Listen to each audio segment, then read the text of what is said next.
Get on your knees, girl. Now. Sir, I just need to explain. Did I ask you to talk? Kneel. Dogs kneel. You kneel. Please. I haven't done anything wrong. 15 years on this badge. I decide what's wrong. You? You're nothing. Just another thug in a nice car you probably can't afford. The July asphalt burns through her pants. Her knees scream. Hands zip-tied so tight her fingers go numb. A 7-year-old boy watches from the sidewalk. Mommy? Why is that lady on the ground? The officer leans down. His breath was hot against her ear. Maybe this'll teach you to respect authority. People like you never learn. No one said a word. No one stepped forward. One woman, alone, on her knees in the July heat. She doesn't cry, don't beg, just looks straight ahead and remembers everything.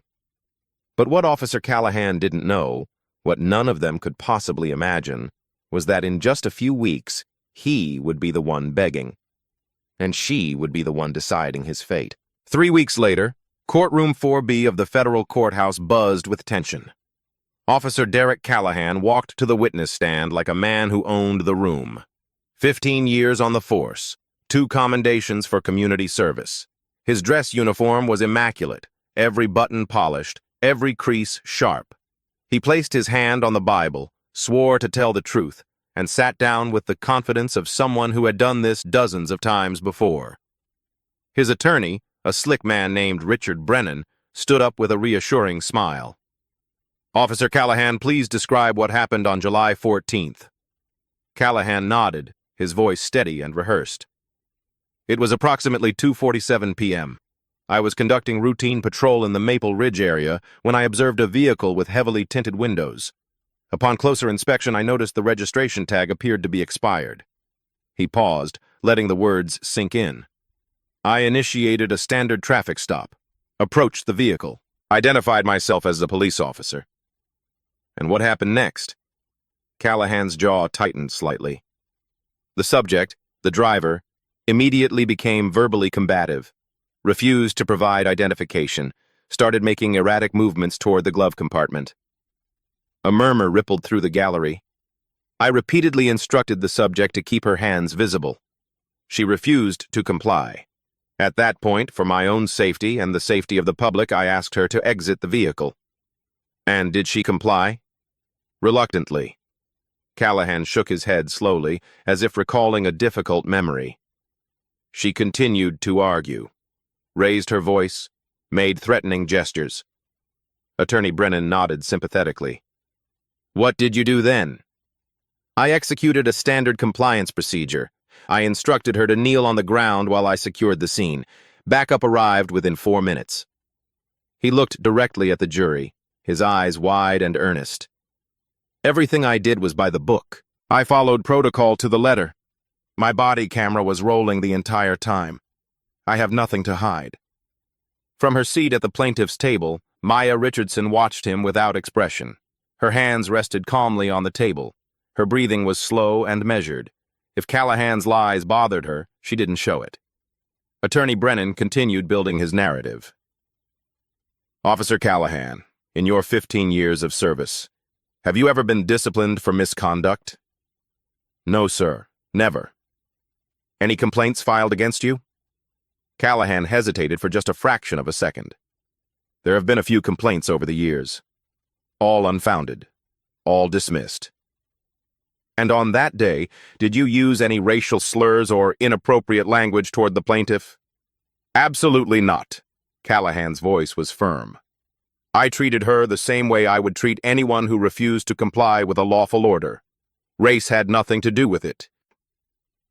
He turned toward Maya, and for the first time a hint of smugness crept into his expression. I don't see color when I'm doing my job. I see compliance or non-compliance. That's it. Several people in the gallery nodded. An older white woman in the third row whispered to her husband, "He seems so professional." Attorney Brennan smiled. "No further questions at this time, Your Honor." The judge, a stern woman in her 60s named Judge Patricia Coleman, turned to the plaintiff's table. "Mr. Wu, Your witness. James Wu, Maya's attorney, rose slowly. He was young, mid-30s, with sharp eyes behind wire-rimmed glasses. He approached the witness stand with a yellow legal pad in his hand. "Officer Callahan," he began, his tone almost casual. "You mentioned you've received complaints over the years. How many, exactly?" Callahan shifted in his seat. "I don't have the exact number. Would it surprise you to learn that our research found 47 formal complaints filed against you in the past 3 years alone?" The courtroom stirred. Callahan's attorney half rose from his seat but didn't object. Callahan's smile faltered. "Complaints don't mean anything. Anyone can file a complaint." 47 complaints, Wu repeated slowly. "And how many resulted in disciplinary action?" "None, because they were all unfounded."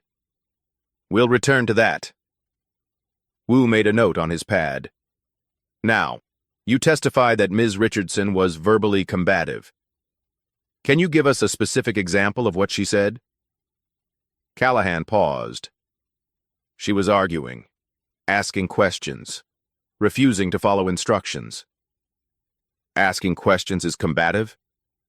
When you're in a tense situation, what questions did she ask, officer?"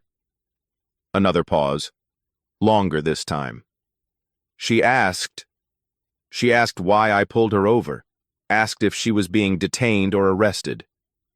Wu raised an eyebrow. "So she asked for clarification about her legal status, and you interpreted that as combative?" "It was the way she said it."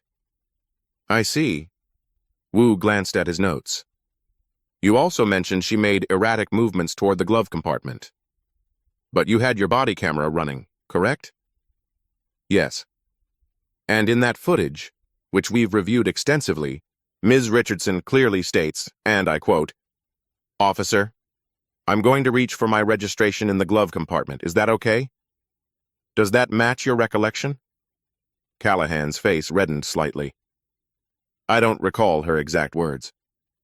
"You don't recall, but the camera does." Wu let the statement hang in the air. "Officer Callahan, you used the phrase compliance procedure to describe forcing Ms. Richardson to kneel on hot asphalt in July. Is that the official term?" "It's a standard technique for maintaining control of a scene." "How many times have you used this compliance procedure in the past 3 years?" "I'd have to check my records." "We checked for you 47 times, the same number as your complaints. Interesting coincidence, don't you think?" Brennan finally stood. "Objection, Your Honor. Counsel is badgering the witness." "I'll rephrase." Wu stepped closer to Callahan. "Of those 47 uses of your compliance procedure, how many resulted in actual arrests?" Callahan swallowed. "I don't have that number off the top of my head." 11. Less than 25%. Wu turned to face the jury. "That means 36 people were forced to their knees, humiliated in public, and then released without any charges." He turned back to Callahan. "What did those 36 people have in common, officer?" "I don't understand the question." "Let me be clearer.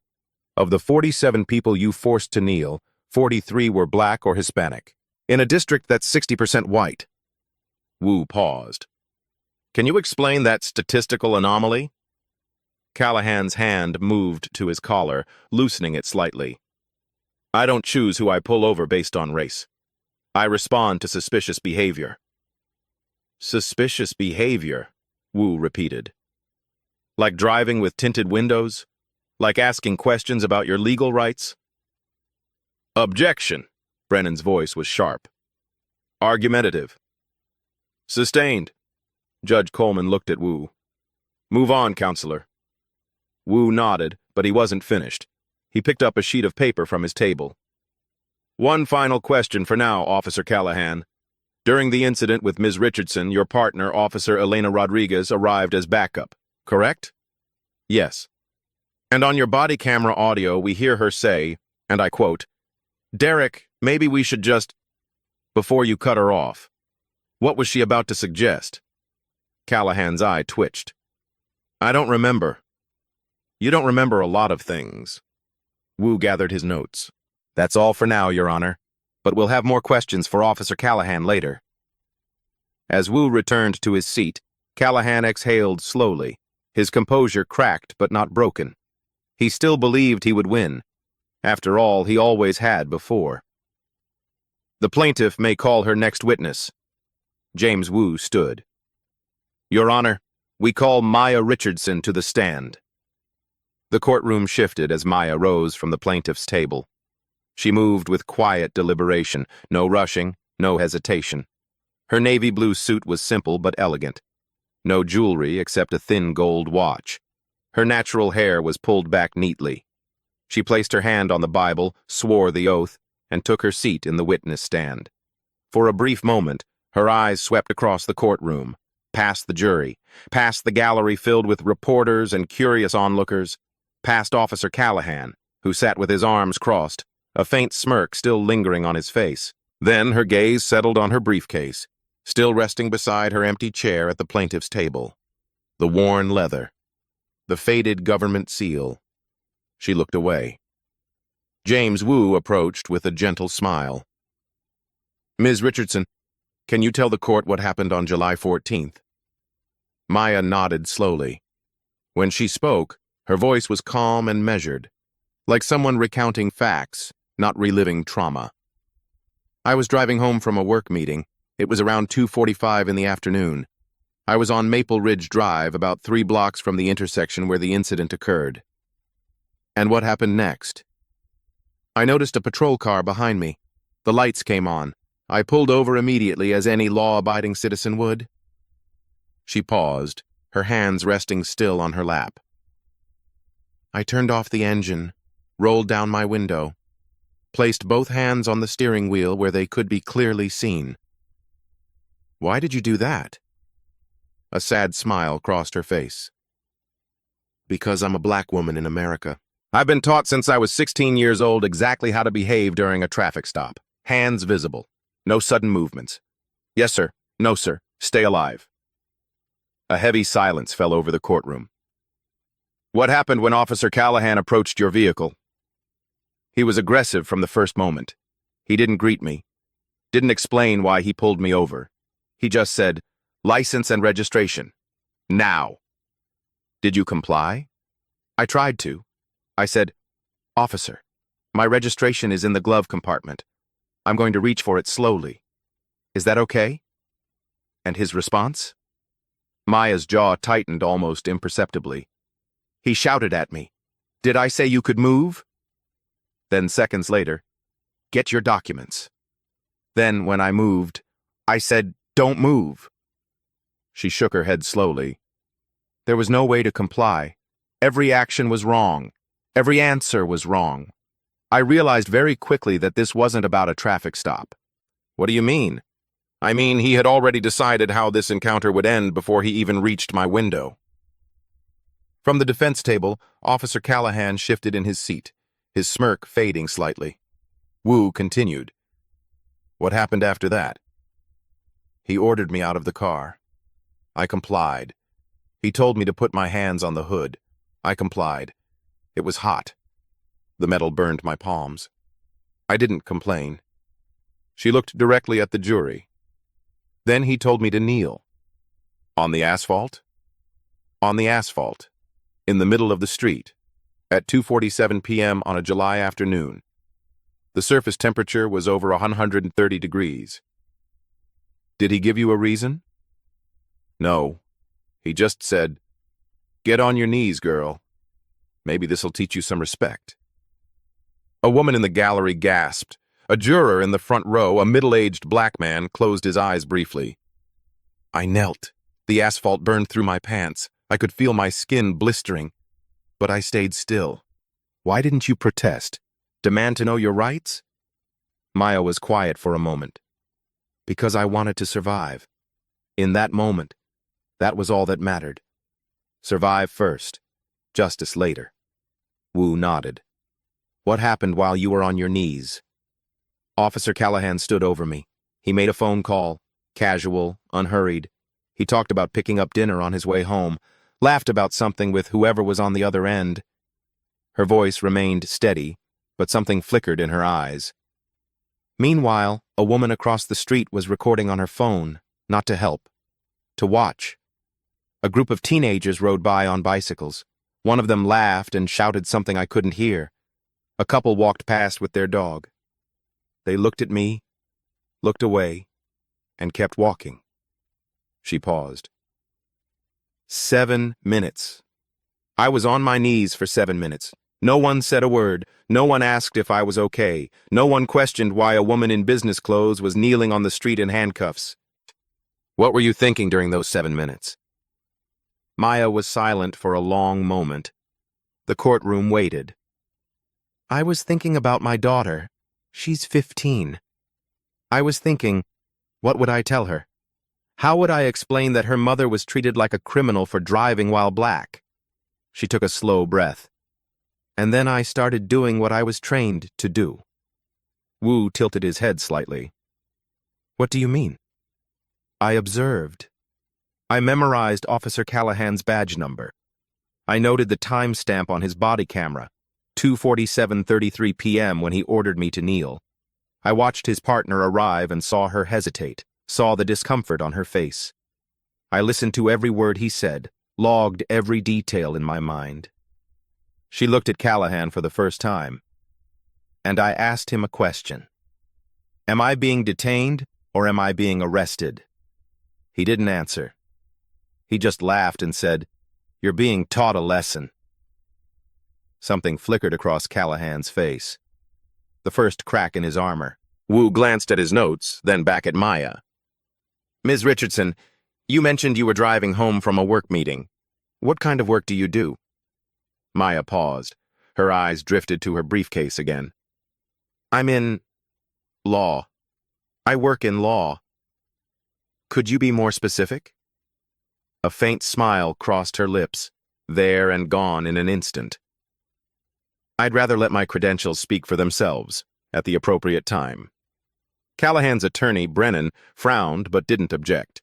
The answer was strange, but not technically evasive. Judge Coleman made a note.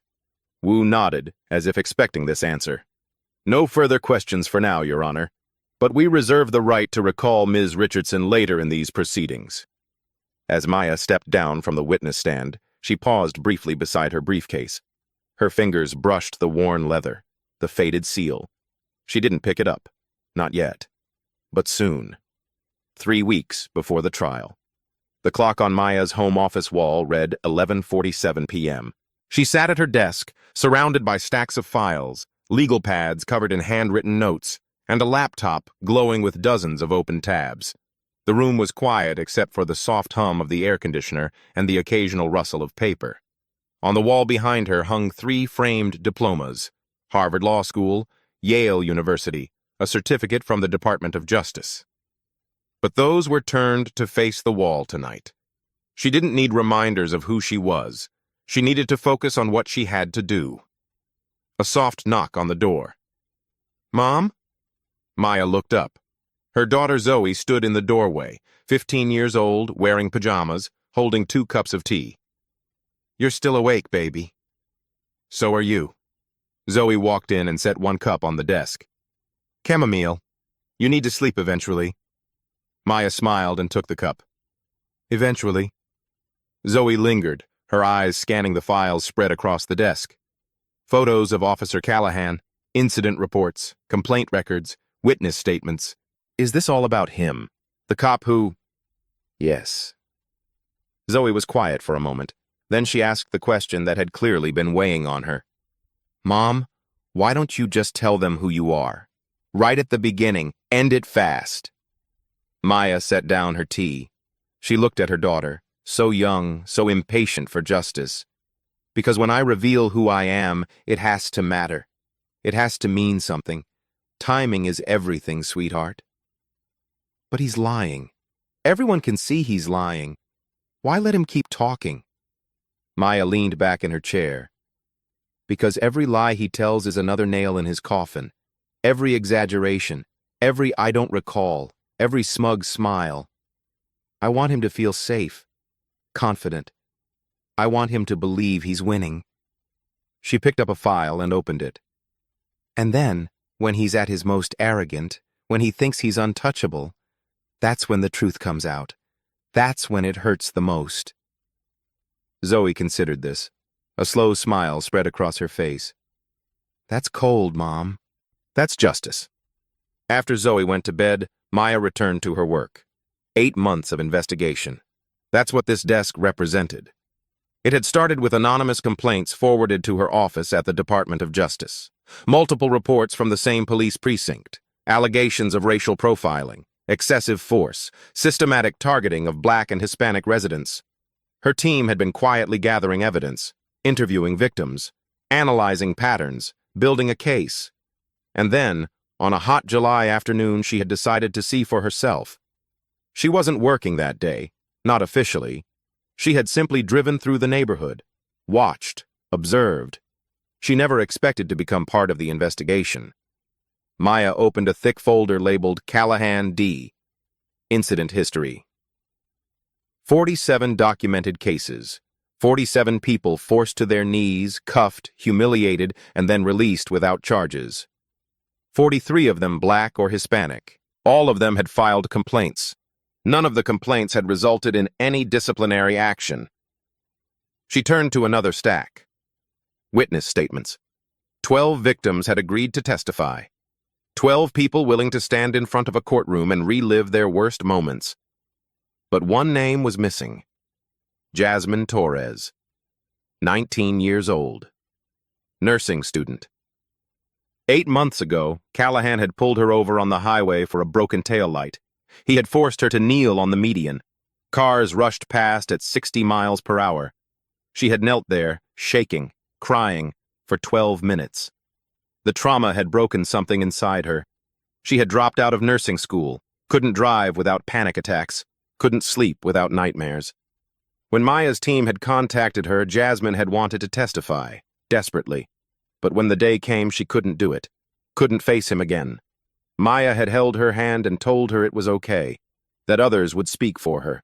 But that night, alone in her office, Maya had made a decision. This ends now. She opened her briefcase, the same worn leather briefcase she would carry into the courtroom. Inside was her Department of Justice credentials.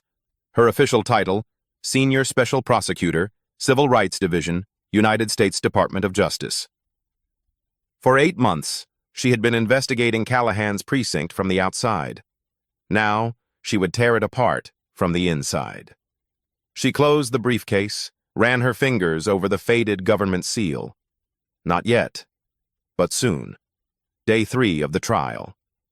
The courtroom was packed. Word had spread that today would be different. Today, the evidence would speak.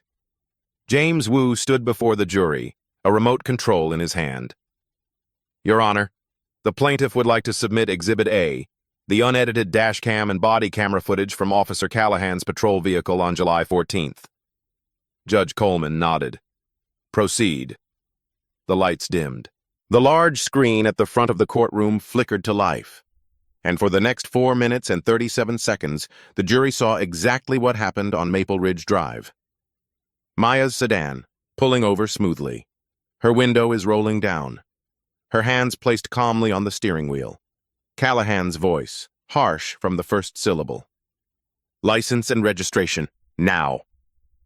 Maya's response, soft and measured. Officer, my registration is in the glove compartment. I'm going to reach for it slowly. Is that okay? Did I say you could move? I'm just trying to... Out of the car. Now. The footage showed everything. Maya stepping out slowly, hands visible. Callahan grabbing her arm, spinning her around, shoving her against the hood of her own car. And then the moment everyone had been waiting for. Get on your knees. Officer, I haven't done anything. I said kneel, girl. Maya sinking to the hot asphalt. Her face was tight with pain, her hands being zip-tied behind her back. And Callahan, standing over her, pulling out his phone, making a casual call while a woman knelt bleeding in the July heat. Yeah, I'm thinking tacos tonight. What? No, just dealing with a situation here. Nothing serious. The video ended. The lights came back on. Several jurors looked physically ill. One woman in the back row of the gallery was crying silently. Officer Callahan sat frozen at the defense table, his face a mask of barely controlled fury. Wu let the silence hang for a moment. Then he spoke. "Your Honor, I'd like to call our first independent witness, Dr. Thomas Carter, forensic video analyst." A small, precise man in his 50s took the stand. He adjusted his glasses and spoke with the careful authority of someone who had testified in hundreds of cases. "Dr. Carter," Wu began, "you've analyzed the footage we just watched. What were your findings?" "Several significant discrepancies between Officer Callahan's testimony and the video evidence." Dr. Bay. Carter clicked a remote, bringing up a still image. "First, Officer Callahan claimed the plaintiff's registration was expired. This frame, taken as he approached the vehicle, clearly shows the registration tag. It's valid through September of next year." A murmur rippled through the courtroom. Second, Officer Callahan testified that the plaintiff was verbally combative and made threatening gestures. Audio analysis of the footage shows Ms. Richardson's voice never exceeded 62 decibels, conversational volume. Officer Callahan's voice, by contrast, peaked at 89 decibels on multiple occasions. He clicked another slide. Third, Officer Callahan claimed Ms. Richardson made erratic movements toward the glove compartment. Frame-by-frame analysis shows her hands remained on the steering wheel for the first 47 seconds of the encounter. When she did move, it was after clearly stating her intention to retrieve her registration. Wu nodded. "In your professional opinion, Doctor Carter, does the video evidence support Officer Callahan's account of events?" "No, it directly contradicts it in multiple material ways." "Thank you. No further questions." Brennan's cross-examination was brief and ineffective. The video had said everything. Wu stood again. "Your Honor, the plaintiff calls Officer Elena Rodriguez to the stand." A ripple of surprise went through the courtroom. Callahan's own partner.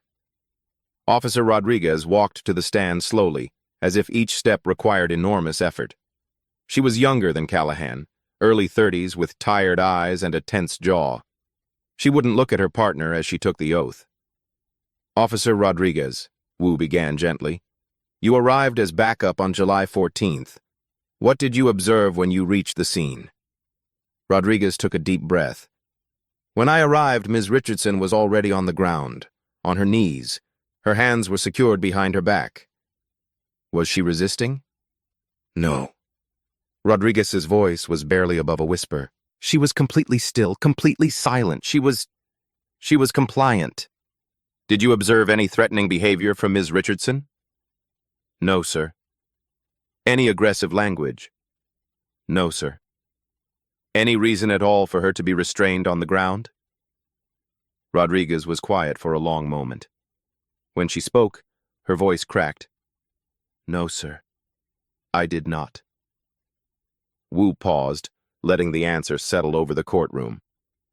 "Officer Rodriguez, on the body camera audio, we hear you say, 'Derek, maybe we should just,' before being cut off. What were you going to suggest?" Rodriguez closed her eyes briefly. "I was going to suggest we let her go, that there was no reason to hold her." "And what did Officer Callahan say?"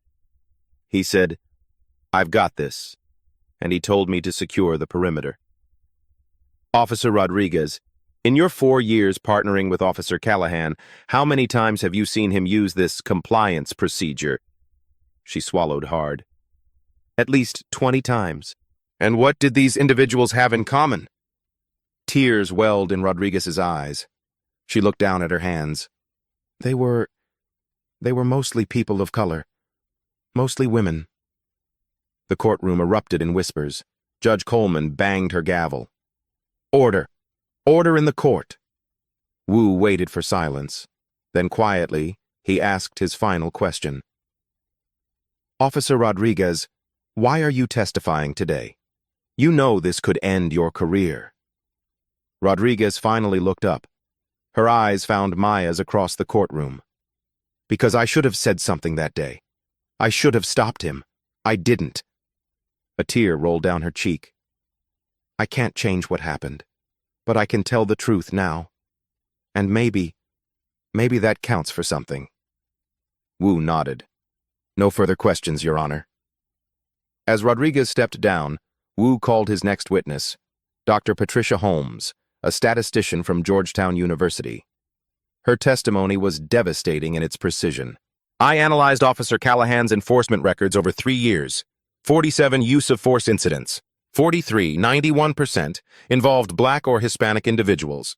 The demographic composition of his patrol area is 60% white. She looked at the jury. The probability of this distribution occurring by chance is less than 0.001%. This represents a statistically significant pattern of discriminatory enforcement. The final witnesses of the day were civilians. Mrs. Beatrice Washington, 67, a retired teacher who had watched from her porch. Marcus Carter, 28, a software engineer who had recorded the incident on his phone. And Denise Torres, Jasmine's aunt, who had walked past with her 7-year-old son. My boy asked me why that lady was on the ground, Denise said, her voice trembling. I didn't know what to tell him. How do you explain something like that to a child? She looked at Callahan, her eyes burning. How do you explain that the people who are supposed to protect us are the ones hurting us? Callahan stared straight ahead, his jaw tight, his face red. But for the first time, something else flickered in his eyes. Fear. Day 4 of the trial. The courtroom was standing room only. Every seat filled. Reporters lined the walls. Camera crews waited outside. Something was coming. Everyone could feel it. Officer Callahan sat at the defense table, his confidence visibly shaken but not yet broken. He had weathered bad days before. He would weather this. His attorney, Richard Brennan, stood for what he hoped would be a turning point. Your Honor, the defense would like to remind the court that the plaintiff, Ms. Richardson, has presented herself as an ordinary citizen. A victim. But she has offered no expert testimony on police procedure, no professional credentials to support her interpretation of events. He gestured dismissively toward Maya.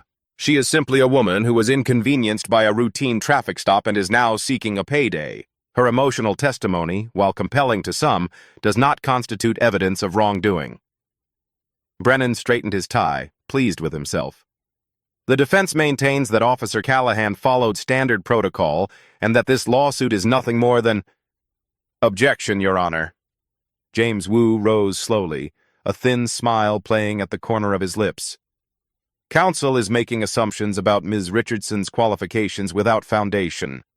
I'd like to correct the record. Judge Coleman raised an eyebrow. Proceed, Mr. Wu. The plaintiff requests permission to recall Maya Richardson to the stand for the purpose of establishing her credentials. Brennan frowned. Your Honor, this is irregular. I'll allow it. Judge Coleman nodded toward Maya. Ms. Richardson, please retake the stand. Maya rose from the plaintiff's table. The courtroom fell silent. She walked to the witness stand with the same calm, measured steps as before. But something was different now. There was a weight to her presence, a gravity that hadn't been there before. She sat down, folded her hands, waited. James Wu approached, his voice clear and steady. Ms. Richardson, would you please state your full name and credentials for the court? Maya looked at the jury, then at Judge Coleman, then, finally, at Officer Derek Callahan. Their eyes met, and then she spoke. My name is Dr. Maya Richardson. A murmur swept through the gallery. I hold a Juris Doctor from Yale Law School and a Ph.D. in Criminal Justice and Police Accountability from Harvard University. The murmur became a wave. Callahan's face went pale. For the past 12 years, I have served as Senior Special Prosecutor in the Civil Rights Division of the United States Department of Justice. Brennan shot to his feet. Your Honor. Sit down, Mr. Brennan. Judge Coleman's voice was ice. Maya continued, her voice never rising, never wavering.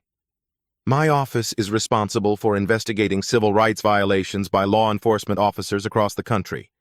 We handle cases of excessive force, racial profiling, and systemic abuse of power. She paused, letting the words sink in. For the past 8 months, My team has been conducting a federal investigation into this police precinct, including Officer Callahan, based on multiple complaints of discriminatory enforcement.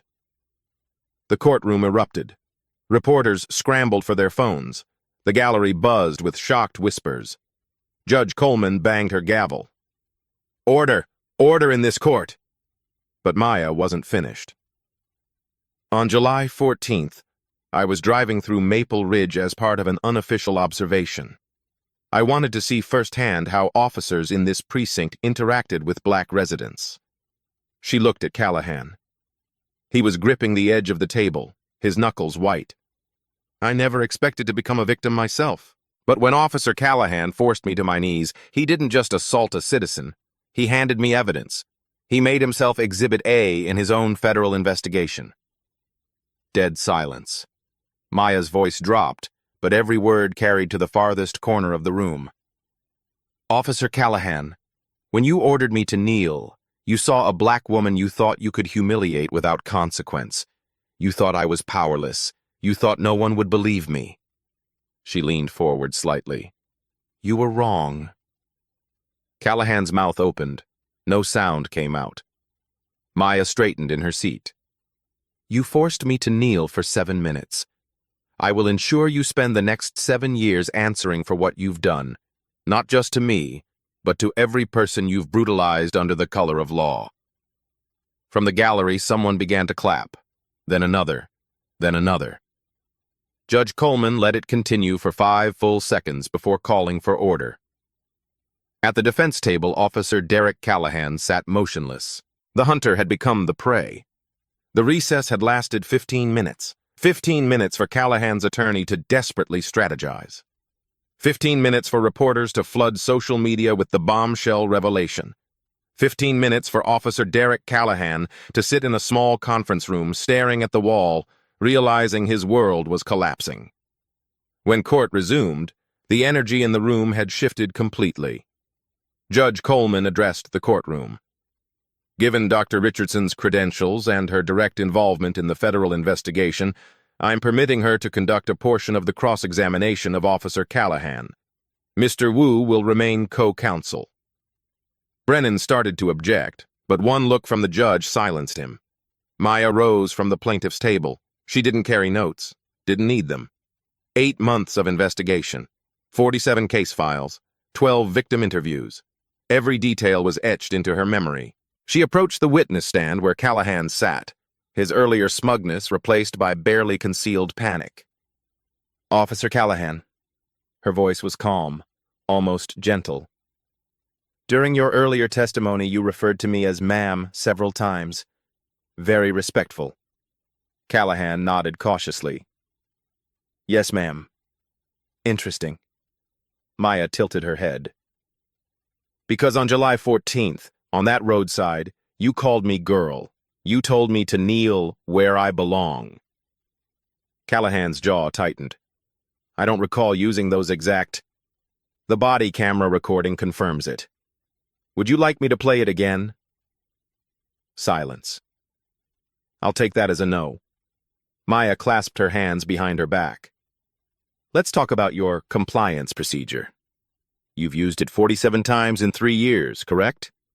If that's what the records show. It is.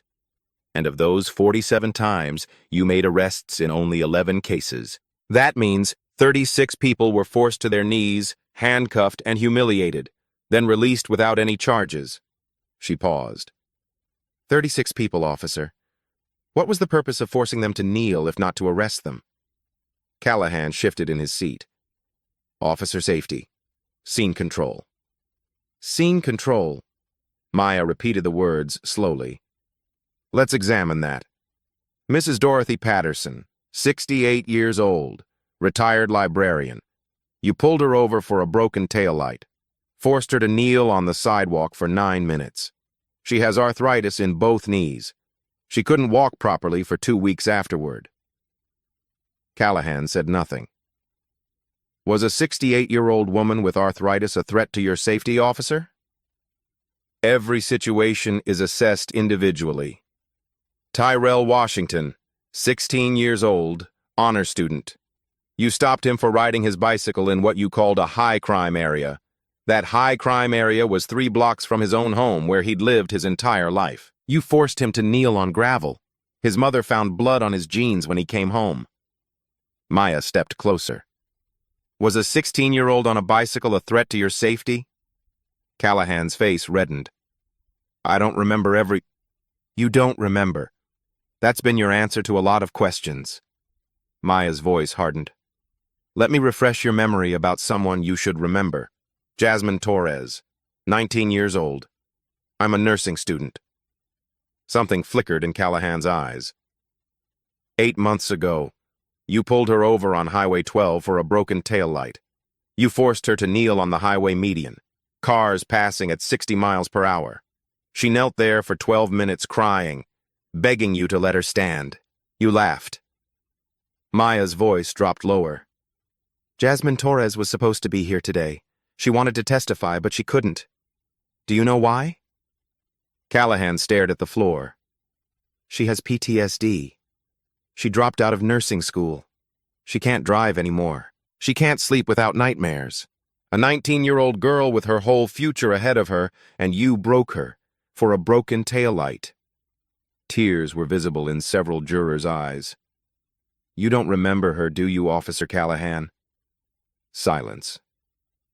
But she remembers you, every night, every time she closes her eyes. Maya turned to face the jury. 47 people, 43 of them black or Hispanic, exposed. Exposed not by some outside investigation, but by Officer Callahan's own records, his own body camera, his own words. She looked back at Callahan one final time. You called your procedure maintaining control, but we both know what it really was. It was a punishment, humiliation, a reminder of who holds the power. She leaned in slightly. But power shifts, Officer Callahan. Today, it shifted. Maya straightened. No further questions, Your Honor. As she walked back to the plaintiff's table, the courtroom remained utterly silent. Callahan sat frozen in the witness chair, a broken man who had not yet realized the full extent of his destruction. But he would. Soon. Day 5. Closing arguments. The courtroom was suffocating with tension. Every seat taken. People standing 3 deep against the back wall. Outside, news vans lined the street. Helicopters circled overhead. This was no longer just a trial. It was a reckoning. Richard Brennan rose first for the defense. His voice lacked its earlier confidence. Ladies and gentlemen of the jury, Officer Derek Callahan has served this community for 15 years. 15 years of putting his life on the line. 15 years of difficult decisions made in split seconds. He gestured weakly toward his client. Has he made mistakes? Perhaps. But mistakes are not crimes. A traffic stop that became uncomfortable is not a civil rights violation. We ask that you consider the difficulty of police work, the impossible situations officers face daily, and return a verdict that recognizes Officer Callahan's years of service. He sat down. The silence that followed was damning. James Wu approached the jury box. 15 years of service, he repeated softly. That's what the defense wants you to focus on. But I want you to focus on 7 minutes. 7 minutes on hot asphalt. 7 minutes of humiliation. 7 minutes that represent not an isolated incident, but a pattern. 47 incidents over 3 years. Exposed. Exposed by video. Exposed by statistics. Exposed by his own partner. Wu turned to look at Callahan. Officer Callahan didn't make a mistake. He made a choice to abuse his power, a choice to humiliate, a choice to treat human beings as less than human, because he believed there would be no consequences. He faced the jury again. Today, you decide whether he was right. Wu sat down. Judge Coleman turned to Maya. Dr. Richardson, as the plaintiff, you may make a personal statement before we proceed to deliberation. Maya stood slowly. The courtroom held its breath. She walked to the center of the floor, standing between the jury box and the gallery, between Callahan and the judge. She stood where everyone could see her. 15 years, she began, her voice quiet but carrying to every corner. For 15 years, I've prosecuted cases like this one. I've sat across from victims, broken, traumatized, afraid. I've heard their stories. I've fought for their justice. She paused, but I never truly understood. Not really. Not until July 14th. Her eyes swept across the jury. When Officer Callahan forced me to my knees, I felt something I'd only read about in case files. The helplessness, the humiliation, the absolute certainty that nothing I said or did would matter, because to him, I wasn't a person. I was just another black woman he could control. Her voice remained steady, but the weight of her words was immense. He didn't see my degrees, my career, my 15 years of service to this country's justice system. He saw the color of my skin, and he made his decision. Maya turned to look at Callahan directly. But this isn't about me. I had resources. I had knowledge. I had the ability to fight back. What about the people who don't? She turned back to the jury. Dorothy Patterson, 68 years old. Her knees still ache when it rains. Tyrell Washington, 16. He flinches now when he sees a police car. Jasmine Torres, 19. She wanted to be a nurse. Now she can barely leave her house. Her voice cracked almost imperceptibly. They didn't have law degrees. They didn't have federal investigations behind them. They just had their dignity. And Officer Callahan took that from them. Because he could. Because no one stopped him. Because for 15 years, the system protected him. Maya straightened. I'm not asking for vengeance. I'm asking for accountability. I'm asking you to say clearly and unequivocally that this is not acceptable. That badges do not grant immunity. That power must answer to justice. She took a breath. 47 people knelt because of this man. Today, I'm asking you to stand for them. Maya returned to her seat. Silence. Then Judge Coleman spoke. The jury will now deliberate. 3 hours and 17 minutes. That's how long it took. When the jury filed back in, their faces revealed nothing. The foreperson, a middle-aged white woman with graying hair, stood with a folded paper in her hands. Has the jury reached a verdict? We have, Your Honor. Judge Coleman nodded. Please read the verdict. The foreperson unfolded the paper. In the matter of Richardson versus Callahan on the count of unlawful detention, we find the defendant guilty. A gasp rippled through the gallery. On the count of excessive force, we find the defendant guilty. Callahan's head dropped. On the count of civil rights violation under color of law, we find the defendant guilty. The courtroom erupted. Cheers, tears, reporters rushing for the exits. Judge Coleman banged her gavel until order was restored. Officer Callahan, please rise. Callahan stood on shaking legs. This court awards the plaintiff $500,000 in compensatory damages. Additionally, I am formally referring this case to the State Attorney General for criminal prosecution. Maya stood. Your Honor, if I may. The judge nodded. That referral won't be necessary. My office has already prepared federal indictments. Officer Callahan will be charged under 18 U.S.C. Secor 242, deprivation of rights under color of law. She paused. Along with 23 other officers from his precinct. The courtroom exploded again. 2 federal marshals approached Callahan with handcuffs. Derek Callahan, you are under arrest. As the cuffs clicked around his wrists, Maya watched in silence. Justice. Finally. 6 months later. The federal courthouse in Washington, D.C. was quiet on that winter morning. But inside Courtroom 1, history was being made. Officer Derek Callahan stood before a federal judge, hands cuffed, wearing an orange jumpsuit instead of his pristine dress uniform. Derek Anthony Callahan, you have been found guilty of 18 counts of civil rights violations under color of law. This court sentences you to 7 years in federal prison with no possibility of early parole. Callahan said nothing. His shoulders slumped. The man who had once stood over Maya Richardson with such arrogance couldn't even lift his head. His wife had filed for divorce 3 months earlier. His adult children refused to visit. His name had become synonymous with abuse of power.